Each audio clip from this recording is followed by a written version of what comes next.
अभी तो आपने यूपी पुलिस की मुंह से ठाए ठाए को देखा और सुना ही था, लेकिन अब तो यूपी पुलिस ने एक और रिकॉर्ड अपने नाम कर लिया है। बंदूक में गोली कहां से डाली जाए और कहां से निकाली है, इसका नया आविष्कार किया है संत कबीर नगर जिले की पुलिस ने।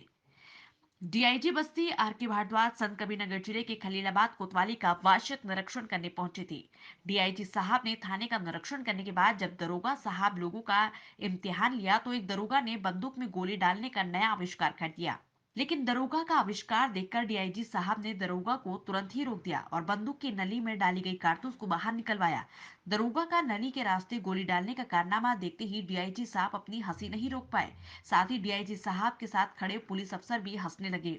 यकीन नहीं आता तो इस वीडियो को देख लीजिए। दंगाइयों से निपटने के लिए दरोगा जी गोली डालने की जगह से नहीं बल्कि ऊपर से नली के रास्ते ही बुलेट को लोड कर दिए।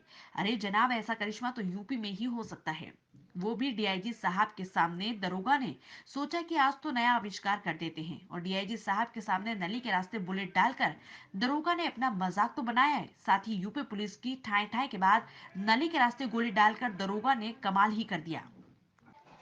डीआईजी साहब भी बेचारे क्या कहते। दरोगा जी के कारनामे पर साहब नाराज तो नहीं हुए, लेकिन डीआईजी साहब अपनी हंसी को रोक नहीं पाए और साथ में खड़े सीओ से लेकर एडिशनल और डीआईजी साहब के हमराही तक ने दरोगा का हंसकर मजाक उड़ा दिया। वहीं इस पूरे मामले पर जब डीआईजी आर के भारद्वाज से सवाल किया गया तो बंदूक की नली के रास्ते कारतूस डालने का ये कौन सा नायाब तरीका था, तो डीआईजी साहब ने बड़ी ही ईमानदारी से सवालों का जवाब देते हुए कहा कि निरीक्षण के दौरान कमियां मिली है, जिसे प्रैक्टिस कराकर जल्दी दुरुस्त किया जाएगा।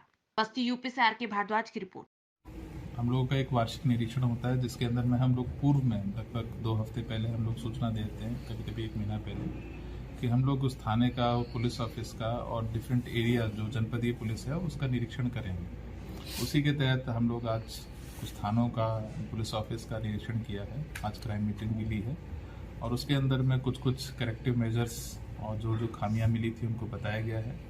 और इंस्पेक्शन का पर्पस होता है कि एक अपने विभाग के अंदर में जो भी चीज़ें दिखाई दे रही हैं, हम अपने अपने अधीनस्थों को कहें कि उसके अंदर में इम्प्रूवमेंट लेकर आए, सुधार लेकर आए। तो निसंदेह मुझे लगता है कि जो भी ऑब्जर्वेशन है वो हमारे एसपी साहब ने नोट किए हैं और उसमें निसंदेह सुधारात्मक सुधार नियर फ्यूचर में दिखाई देगा। सर, देखा गया कि कोतवाली में गन ही अपनी ओपन नहीं कर पाए और उल्टी गोलियां नली से डाल रहे थे।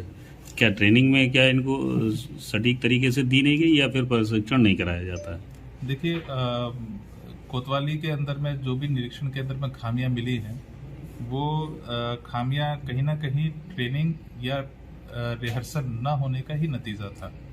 और हम लोग ये रिहर्सल और प्रैक्टिस उन परिस्थिति के लिए करते हैं जो भविष्य में कभी भी हो सकती है। हमने ये प्रैक्टिस इस चीज के लिए कराई थी कि अगर विषम परिस्थिति भविष्य में अगर होती है तो हम उसके लिए कितना तैयार हैं।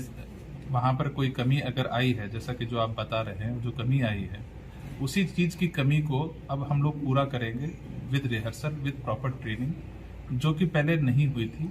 और मुझे पूरा विश्वास है कि अगले निरीक्षण के अंदर में हमें ये कमी नहीं मिलेगी।